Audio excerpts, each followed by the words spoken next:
Hello friends. स्वागत है आपका एक बार फिर से। आर्मी एग्जाम्स के लिए हम मैथ्स की प्रैक्टिस कर रहे हैं और आज हमारा प्रैक्टिस सेट 7 है। 7वीं क्लास हमारी है। इससे पहले 6 क्लासेस में ले चुका हूं। आप प्ले लिस्ट में जाकर देख सकते हैं। पहला क्वेश्चन आपके सामने है, पढ़िए और इसको सॉल्व कीजिए। 18 वस्तुओं का क्रय मूल्य 15 वस्तुओं के विक्रय मूल्य के बराबर है। लाभ क्या होगा? लाभ प्रतिशत क्या होगा? इस क्वेश्चन को करने का जो तरीका है, क्रय मूल्य को हम लिखते हैं सीपी और विक्रय मूल्य को हम लिखते हैं एसपी। ये दोनों क्या है? बराबर है। ठीक है, तो 18 वस्तुओं का जो सीपी है वो बराबर है 15 वस्तुओं के एसपी के। ठीक है, यहां से अगर मैं सीपी और एसपी को एक साइड लेके जाऊं और जो नंबर्स हैं उनको एक साइड लेके जाऊं, तो एसपी यहाँ जाएगा भाग में, सीपी अपॉन एसपी यहाँ गुणा में था, वहां जाएगा तो भाग में। ऐसे ही यहाँ पे 15 पहले से है और ये 18 अगर मैं इधर लेके जाऊं तो यहाँ जाएगा भाग में। यहाँ गुणा में था, यहाँ जाएगा भाग में। 3 से कटेगा ये 5 बार, 3 से कटेगा ये 6 बार। तो सीपी आपका है 5 और एसपी आपका है 6। तो प्रॉफिट कितने का हुआ? 6 ऋण 5 बराबर 1। इनके बीच का डिफरेंस कितना है? 1। तो 1 रुपए का उसको प्रॉफिट होता है या 1 यूनिट का उसे प्रॉफिट होता है। तो यहाँ से प्रॉफिट परसेंट यानी लाभ प्रतिशत बराबर होता है profit upon CP into 100। Profit आपका है 1, सीपी आपका कितना है? 5 इंटू कर देंगे 100 से। 5 से ही कटेगा 20 बार, तो 20% का यहाँ पे उसे लाभ होगा। ऑप्शन नंबर सी इसका राइट आंसर है। इसको आपको सॉल्व करना है। देखो, द्विघात समीकरण A X square plus B X plus C बराबर 0 के रूप में होती है। ठीक है, यहाँ पे जो x का गुणांक है वो क्या है? a है। यहाँ पे x का गुणांक b है। ये एक्स स्क्वायर का गुणांक है और ये x का गुणांक है। ठीक है, तो यहाँ पे हम क्या करते हैं,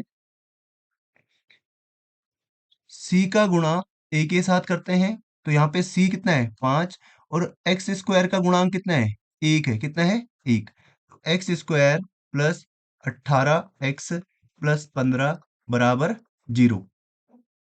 इसका गुणांक है 1, तो 15 का गुणा करेंगे 1 के साथ तो कितना आएगा? 15। इसके गुणनखंड कीजिए, 3 पंजे 15 और 5 एकम 5। अब यहाँ पे आप देखिए, हमें क्या लाना है? सॉरी, यहाँ पे 18 नहीं है, 8x है। ठीक है, हमें क्या लाना है? 8 लाना है। गुणा करने पर तो 15 आना चाहिए और जोड़ या घटाने पर 8 आना चाहिए। तो अगर हम इन दोनों को गुणा करते हैं, 3 गुणा 5 बराबर होगा 15। और अगर हम इनको जोड़ते हैं, 3 प्लस 5 बराबर होगा 8। तो बीच की संख्या हमें लानी होती है, जो ये बी वाला है इसको हमें लाना होता है। ठीक है, घटाने से या फिर जोड़ने से। तो जोड़ने पर आ रहा है 8। तो यहाँ पे हम इसको ऐसे भी लिख सकते हैं, 5x 5 प्लस 3 भी इसको लिख सकते हैं और 3 प्लस 5 भी इसको लिख सकते हैं। तो एक्स स्क्वायर प्लस 3 प्लस 5, 8 की जगह में हम क्या रखेंगे? 8 बराबर कितना है? 3 प्लस 5, बाहर आपका है x प्लस 15 बराबर 0। यहां से एक्स स्क्वायर प्लस, पहले x का गुणा पहले 3 के साथ और फिर 5 के साथ, तो 3 गुणा x यानी 3x प्लस 5 गुणा x यानी 5x प्लस 15 बराबर 0। यहां से अगर कॉमन लें, इसके साथ x है और यहाँ भी x है, x हमने कॉमन ले लिया। यहाँ बचेगा 2x थे, 1x बचेगा प्लस x हमने कॉमन ले लिया, कितना बचा? 3। यहाँ यहाँ से हम कॉमन लेंगे 5, यहाँ पे है x प्लस 15 के गुणनखंड क्या है? 3 गुणा 5 और 5 हमने कॉमन ले लिया है, तो कितना बचा? 3। तो यहाँ बचेगा 3 बराबर 0। इसके बाद इन दोनों में से x प्लस 3 यहाँ भी है और x प्लस 3 यहाँ भी है। x प्लस 3 हम यहाँ से कॉमन लेंगे और यहाँ आपका बचेगा x, यहाँ आपका बचेगा प्लस 5 बराबर 0। तो ऑप्शन नंबर इसका फोर्थ इसका राइट आंसर हो जाएगा। आगे पीछे ये हो सकते हैं, x+5 इसको आगे और इसको हम पीछे लिख सकते हैं। ठीक है, चलिए अगला क्वेश्चन आपके सामने है, इसको हल कीजिए। 1/7 ऋण 3/4 धन 5/7। तो पहले हम सात सात वालों को सॉल्व कर लेते हैं, क्योंकि इनका एलसीएम क्या है, सेम है। +5/7 ऋण 3/4, तो यहाँ पे 7 आएगा और 5 और 1 6, माइनस का 3/4, इनका एलसीएम आएगा 28। एलसीएम आप खुद से निकालना, आपको मैंने कई बार सिखा दिया है पिछली क्लासेस में। 7 चौको 28। इसके बाद एलसीएम निकालने के बाद इस संख्या से हम इसको पहले डिवाइड करेंगे। जो पहली भिन्न है, इसका जो हर है 7, इससे हम इसको डिवाइड करेंगे। 7 चौको 28, कितना आया भागफल 4। इसके ऊपर अंश में हम 4 से गुणा करेंगे। इसी तरीके से अब दूसरे हर से इसको हम डिवाइड करेंगे। 4 सत्ता 28, 7 आया, इसके अंश को हम 7 से इंटू कर देंगे, तो 6 चौको 24 यहाँ पे आएगा। बीच में माइनस का साइन है तो यहाँ पे माइनस आएगा, और 7 या 21 बराबर आपका होगा 21 में से 24 में से 21 गया 3/28। ऑप्शन नंबर इसका हो जाएगा बी। ए की वैल्यू आपको निकालनी है, ठीक है। तो यहां से आप अगर देखेंगे तो ये रीजनिंग का क्वेश्चन है। 7 चौको 28, 28 में 5 जोड़ा तो कितना आया 33। इसी तरीके से अगर 33 को गुणा करेंगे 4 से, तो 4 तियां 12, 4 तियां 12 और 3 और 12 और 1 13, प्लस 5, 5 ऐड करेंगे तो 137। इसी तरीके से इसमें भी ऐड करेंगे तो इतना आएगा। तो इसको हम गुणा करते हैं 4 से। 5 5 3 गुणा 4, 4 तियां 12, 4 पंजे 20 और 1 21, 4 पंजे 20 और 2 22। इसमें ऐड करेंगे 5, तो 2217 इसका राइट आंसर हो जाएगा, ऑप्शन नंबर बी। चलिए इसको सॉल्व कीजिए।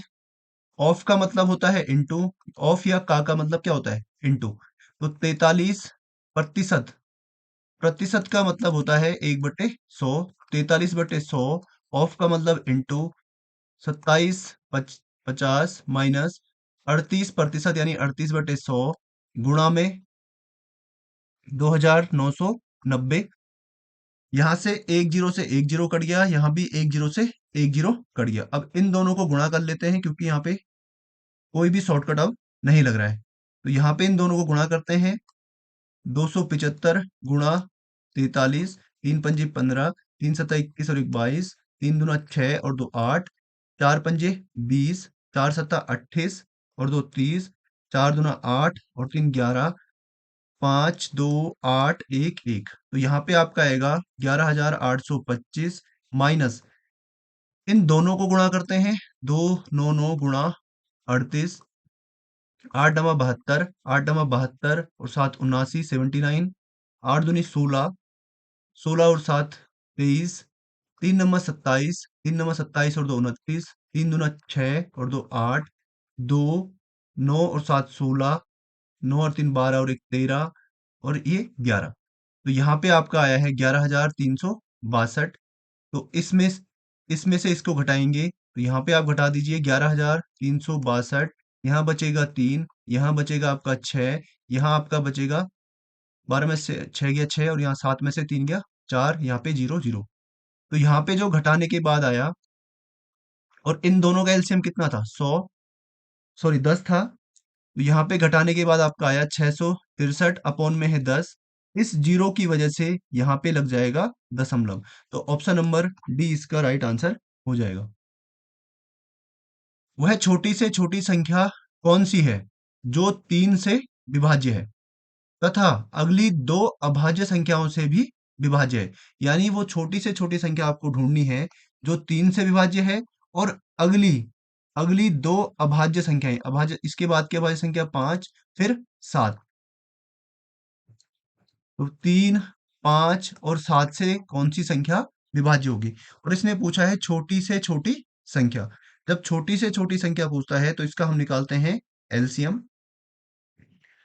इनका एलसीएम होगा, कोई भी फैक्टर कॉमन नहीं है तो सबको गुणा कर देंगे। 3 पंजे 15 सत्ता 105, ऑप्शन नंबर सी इसका राइट आंसर हो जाएगा। बाकी आप इस तरीके से भी इसको निकाल सकते हैं। इनमें से कौन सा एक शुद्ध वर्ग नहीं है, कौन सा एक परफेक्ट स्क्वायर नहीं है? तो देखो भाई, 9 9 81, 11 11 की 121, 10 10 की 100, 18 किसी का भी स्क्वायर नहीं है। Option number A. 7 आदमी एक काम को 16 दिन में करते हैं और 4 आदमी उसी काम को कितने दिन में करेंगे? एक फॉर्मूला आपको याद रखना है, M1 into D1 equal to M2 into D2। M1 यानी मैन या आदमी, डी यानी डे। तो पहली कंडीशन में M1 कितना है 7, और D1 कितना है 16, और M2 कितना है 4, यानी आदमी कितने हैं 4, और D2 हमें निकालना है। तो यहाँ पे आप वैल्यू रख सकते हैं 7, M1 7 इंटू D1 16 बराबर M1 कितने हैं, आदमी कितने हैं 4, इंटू D2 हमें निकालना है। तो देखो, यहाँ से अगर आप इसको पक्षांतर करेंगे तो 4 जाएगा उधर, 7 गुणा 16 बटे 4, यहाँ गुणा में था, वहां जाएगा तो भाग में, बराबर D2। 4 से कटेगा 4 बार, तो 7 चौको 28 दिन। तो 4 आदमी इस काम को 28 दिन में पूरा करेंगे। अगर आप यहां से नहीं करना चाहते हैं तो आप यहां से भी सीधा सीधा काट सकते हैं, 4 चौको 16 और 7 चौको 28। घनाभ के 3 अविच्छिन्न फलक का क्षेत्रफल इतना इतना इतना है, तो बताओ आयतन कितना होगा?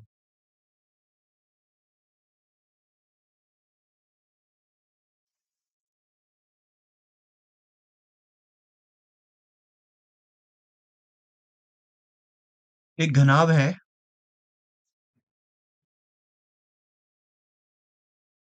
एक घनाभ है, घनाभ पहले बना लेते हैं।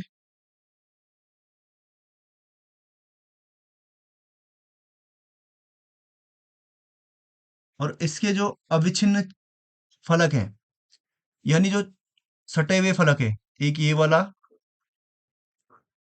एक ये नीचे वाला, और एक ये साइड वाला, ठीक है। इन तीनों का जो एरिया है वो यहाँ पे एक एक करके आपको दे रखा है। इसकी जो विमाएं होती हैं, ये होती है लंबाई, ये होती है इसकी चौड़ाई, और ये होती है इसकी ऊंचाई। यहाँ भी कर सकते हैं इसको ऊंचाई को, और यहाँ भी चौड़ाई को हम लिख सकते हैं, ठीक है। तो यहाँ पे आप देखिए, पहला वाला, ये वाला जो सबसे छोटा है, इसमें हम लेते हैं B into H. B into H, इसका एरिया कितना है 9 सेंटीमीटर स्क्वायर। इस वाले भाग का, ये जो आयत है, इसका क्षेत्रफल कितना है 9 सेंटीमीटर स्क्वायर। इसी तरीके से अगर हम इस वाले आयत का देखें, ये जो आयत है, इसका हम ले लेते हैं सबसे बड़ा वाला क्षेत्रफल, L इंटू बी बराबर है आपका 36 सेंटीमीटर स्क्वायर। और उसके बाद आपका बचता है B इंटू एच हो गया, L इंटू बी हो गया, और HL। अब आपका बचता है ये वाला H into L, H into L बराबर इसका क्षेत्रफल है 25 सेंटीमीटर स्क्वायर। यहां से अगर मैं इन सबको गुणा कर दूं, इन सबको गुणा करने पर तो यहाँ पे होगा B into H into L into B into H into L बराबर में 9 गुणा 36 गुणा 25, ठीक है। अब जो घनाभ का जो आयतन होता है, घनाभ का घनाभ का आयतन बराबर होता है L into B into H, ठीक है। तो यहां से अगर हम इसको देखें तो यहाँ पे होगा बी, एक ही है और एक ही है, तो बी का स्क्वायर, पहले एल का ही ले लेते हैं, एल का स्क्वायर इंटू फिर बी का स्क्वायर इंटू फिर एच का स्क्वायर बराबर आपका है 9 गुणा 36 गुणा 25। इसके बाद यहाँ पे ये क्या है, स्क्वायर में है, और यहाँ पे जो आंसर आता है, जो आयतन होता है, वो किस में है, L into B into H. तो दोनों तरफ हम इसको क्या करते हैं, वर्गमूल इसका कर लेते हैं, L square plus B square, sorry into B square into H square equal to 9 into 36 into 25। तो यहाँ से जैसे ही हम इसका वर्गमूल करेंगे तो यहाँ से एक कटेगा, इसका यहाँ से ये एक हट जाएगा और एक हट जाएगा। L into B into H बराबर आपका होगा, इसका वर्गमूल क्या होगा 3, और इसका वर्गमूल क्या होगा 6, इसका वर्गमूल क्या होगा 5, तो बराबर 6 3 18 पंजे 90। ऑप्शन नंबर बी इसका राइट आंसर हो जाएगा। ठीक है।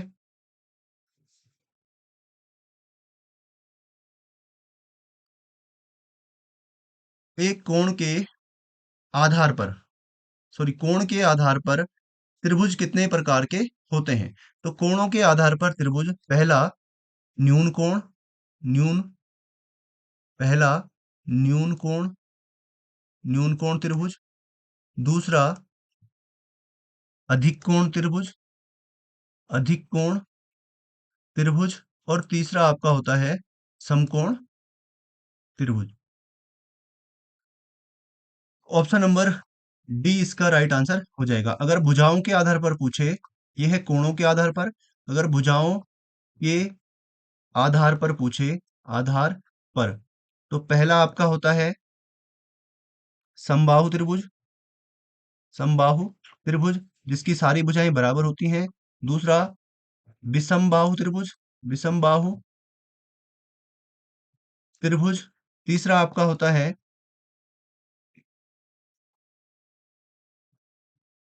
समद्विबाहु, समद्विबाहु त्रिभुज। इसमें तीनों भुजाएं बराबर होती हैं, इसमें इसमें तीनों भुजाएं अलग अलग होती हैं, और इसमें दो भुजाएं बराबर होती हैं। चलिए अगला क्वेश्चन, इनका आपको एचसीएफ निकालना है, मासापा आपको निकालना है। ठीक है, 26 के पहले फैक्टर करेंगे, 2 से कटेगा एक बार, 2 से 3 बार, और 13 एकम 13। इसके बाद 91 के अगर हम गुणनखंड करें, तो यहाँ पे आप देखेंगे, आपको मैंने बताया था जिन संख्याओं का इकाई का अंक, इकाई का अंक 0 2 4 6 8 8 ये होता है, तो ये संख्याएं होती हैं सम। और जिन संख्याओं का इकाई का अंक 1 3 5 7 9 ये होता है, ये होती हैं विषम संख्याएं। तो यहाँ पे आप देखेंगे इसका इकाई का अंक क्या है, एक है, इसका मतलब ये कौन सी संख्या है, विषम संख्या है। और सम संख्या हमेशा दो से विभाजित होती है, दो से विभाजित होती है, तो यहाँ पे दो का भाग नहीं जाएगा। अगर हम तीन का भाग चेक करें, 91, तीन का भाग चेक करने के लिए हम संख्या के अंकों का योग देखते हैं, 9 और 1 10। अगर ये 10 3 से डिवाइड होता है तो ये संख्या भी 3 से डिवाइड होगी, अगर नहीं होता है तो 3 से डिवाइड नहीं होगी। तो अब 4 से देखते हैं, 4 से भी नहीं होगी। 4 से विभाजितता के लिए लास्ट के जो दो अंक होते हैं, जैसे ये दो अंक है, अगर ये 4 से डिवाइड हो रहे हैं तो ये संख्या भी 4 से डिवाइड हो जाएगी। 5 से डिविजिबिलिटी, 0 और 5 इकाई का अंक होना चाहिए तभी संख्या डिवाइड होगी, तो 5 से भी नहीं होगी। और 6 से अगर चेक करें, जब 2 और 3 दोनों से नहीं हुआ तो 6 से भी ये डिवाइड नहीं होगा, क्योंकि 6 के गुणनखंड क्या होते हैं, 2 गुणा 3, इसका मतलब 6 से भी डिवाइड नहीं होगा। अब 7 से चेक करते हैं, 7 एकम 7, 2 1 7 या 21, फिर 13 एकम 13। अगला है 117, 3 से डिवाइड करते हैं। देखो 3 से डिविजिबिलिटी क्या करते हैं, अंकों को जोड़ते हैं, एक और एक दो, और सात 9, तो 9 में 3 का भाग जाता है, इसका मतलब इस संख्या में भी 3 का भाग जाएगा। 3 तिया 9, 3 नंबर 27, फिर से 9 और 3 12, 12 में 3 का भाग जाता है, तो फिर 3 से 3 एकम 3, 3 तिया 9, और 13 एकम 13। 26 बराबर होता है, 26 बराबर है 2 गुणा 13, 91 बराबर आपका है 7 गुणा 13, और 117 बराबर है 3 गुणा 3 गुणा 13। तो यहाँ से जो कॉमन संख्या है वो क्या है, 13 है। ठीक है, तो इसका जो एचसीएफ होगा वो क्या होगा, 13, और एलसीएम अगर निकालेंगे तो इन सबको भी क्या करेंगे, गुणा कर देंगे। ऑप्शन नंबर बी इसका राइट आंसर है। इनको जोड़ने पर ए स्क्वायर का गुणांक क्या होगा? देखो इनको जोड़ते हैं, -5 ए स्क्वायर प्लस 8 ए बी का स्क्वायर माइनस 3 ए स्क्वायर। अब इसको इसके साथ जोड़ते हैं, +14 ए स्क्वायर माइनस 11ab। तो यहाँ से ए स्क्वायर एक ये वाला है, एक ये वाला है और एक ये वाला है।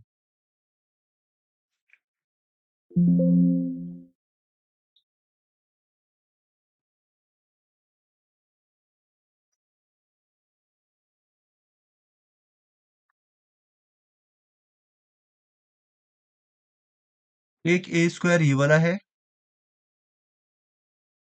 एक सेकेंड,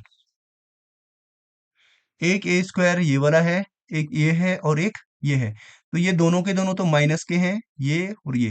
तो जब दोनों सेम साइन के हों, इनको जोड़ते हैं, 5 और 3 8, माइनस 8 ए स्क्वायर। ये वाला भी ए स्क्वायर है तो प्लस 14 ए स्क्वायर। उसके बाद इसको लिख देते हैं 8ab का स्क्वायर, प्लस माइनस है यहाँ पे तो माइनस का 11ab। यहाँ से अगर ये प्लस का है ये माइनस के तो घटाएंगे, 14 में से 8 गया, 6a square plus 8ab square minus 11ab। तो इसने पूछा है ए स्क्वायर का गुणांक। ए स्क्वायर यहाँ पे है, इसका गुणांक क्या है? 6। ऑप्शन नंबर सी इसका क्या होगा? राइट आंसर होगा। ए बी और सी मिलकर एक दिन में 150 रुपए कमाते हैं, तीनों मिलकर 150 रुपए कमाते हैं। ए और सी मिलकर 94 रुपए और बी और सी मिलकर 76 रुपए कमाते हैं। सी की कमाई कितनी है? देखो भाई, ए प्लस बी प्लस सी, इन तीनों की जो कमाई है वो है 150 रुपए एक दिन में, ठीक है। अगर यहाँ पे देखें तो ए प्लस बी, सॉरी ए प्लस सी,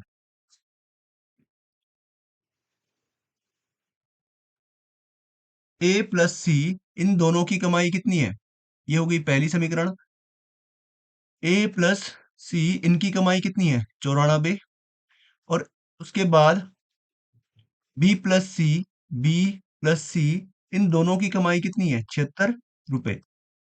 अब यहां से अगर हम इन दोनों समीकरणों को जोड़ दें, जोड़ने पर इन दोनों को अगर जोड़ते हैं तो ए प्लस बी प्लस एक सी है, ए क्या है? 2c बराबर 6 और 4 10, 9 और 7 16 और एक 17। तो ए बी और 2c बराबर इतना। इसमें से अगर मैं पहली समीकरण को घटा दूं, ए प्लस बी प्लस सी बराबर 150। जैसे ही हम इसको घटाते हैं तो यहाँ पे साइन चेंज हो जाते हैं, ठीक है। यहाँ पे प्लस का है तो यहाँ पे माइनस, यहाँ पे भी माइनस, यहाँ पे भी माइनस और यहाँ पे भी माइनस। ये यहाँ पे है 150। तो जैसे हम घटाएंगे तो बी में से बी गया 0, ए में से ए गया 0, 2c में से एक सी जाएगा, एक सी बचेगा और यहाँ पे आएगा 20। सी की जो एक दिन की कमाई है वो कितनी है? 20 रुपए। एक आयताकार बक्से की लंबाई, चौड़ाई और ऊंचाई क्रमशः 90, 50 और 40 सेंटीमीटर है, तो इसका आयतन ज्ञात करो।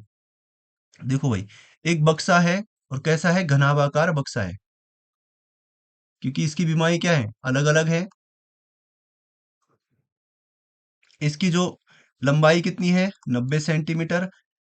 इसकी जो चौड़ाई है वो है 50 सेंटीमीटर, चौड़ाई बी। और ऊंचाई इसकी है 40 सेंटीमीटर। अब घनाभ का आयतन, घनाभ का आयतन बराबर होता है एल गुणा बी गुणा एच। एल आपका है 90, बी आपका है 50 और एच आपका है 40। लेकिन ये सेंटीमीटर में है, ठीक है। एक दो तीन जीरो तो यहाँ पे हो गए, 4 पंजे 20 और 20 नमा 180। 3 जीरो पहले से हैं और 180 इसमें और आ गया है, सेंटीमीटर का क्यूब। ठीक हो गया। लेकिन ये वाला ऑप्शन कहीं भी ऑप्शन में नहीं है। अब इसको आपको मीटर में कन्वर्ट करना है, 18 जिसमें है वही आपका आंसर हो जाएगा। तो मीटर में इसको कन्वर्ट करते हैं, 1 मीटर बराबर होता है 100 सेंटीमीटर के। यहाँ से अगर मैं इसको हम उल्टा भी लिख सकते हैं, 100 सेंटीमीटर बराबर 1 मीटर। यहाँ से अगर 1 सेंटीमीटर निकालें, 1 सेंटीमीटर बराबर 1 मीटर बटे 100। तो 1 सेंटीमीटर में 1 मीटर या मीटर बटे 100 आता है, ठीक है। 1/100 मीटर होते हैं। तो यहाँ पे 18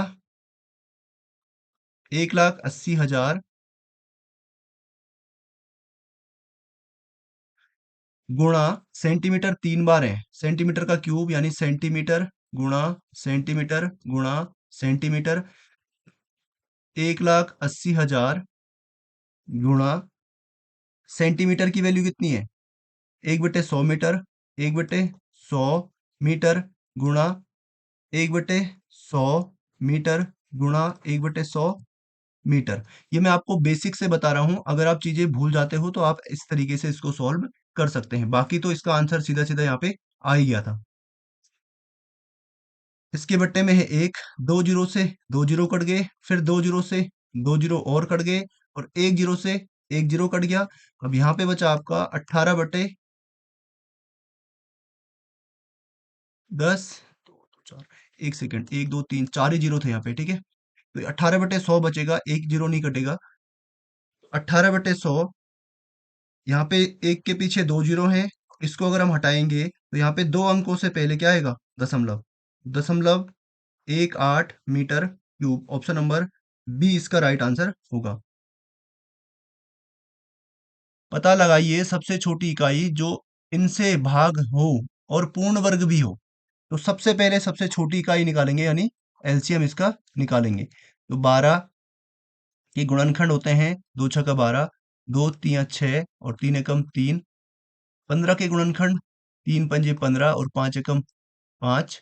20 के गुणनखंड, 2 दशम की 20, 2 पंजे 10 और 5 एकम 5। 12 बराबर लिखेंगे 2 गुणा 2 गुणा 3। 15 बराबर लिखते हैं 3 गुणा 5, और 20 बराबर लिखते हैं 2 गुणा 2 गुणा 5। यहाँ से कॉमन है, एक तो ये वाला 5, दूसरा ये वाला 2, ये वाला 2 भी कॉमन है, और ये 3 भी कॉमन है। तो एलसीएम बराबर होगा 2 गुणा ये वाला 2 गुणा 5 गुणा ये 3। इनका एलसीएम होगा 2 दूनी 4 पंजे 20, तियां 60। अब 60 से जो संख्या विभाजित होगी, जो सबसे छोटी होगी और पूर्ण वर्ग भी होगी। 600 किसी का वर्ग नहीं है, 3600 वर्ग है, 400 भी वर्ग है, और 900 भी वर्ग है। तो यहां से हमें देखना है 60 से जो संख्या डिवाइड होगी, पहले 400 को करते हैं। एक एक जीरो से तो 1 जीरो पहले ही कट गया, और 6 छक्का 36, तो 4 शेष बच रहा है, तो इसका मतलब ये वाली संख्या नहीं होगी। अब 900 को करते हैं, 900 छोटी है, 60 एकम 60, यहाँ पे 3 जीरो 0, 5 जीरो को 0, 5 छक्का 30, ऑप्शन नंबर बी इसका राइट आंसर होगा। तो उम्मीद करता हूँ आपको चीजें समझ में आई होंगी। वीडियो को लाइक और शेयर जरूर करना। मिलते हैं आपसे अगली वीडियो में। Signing out.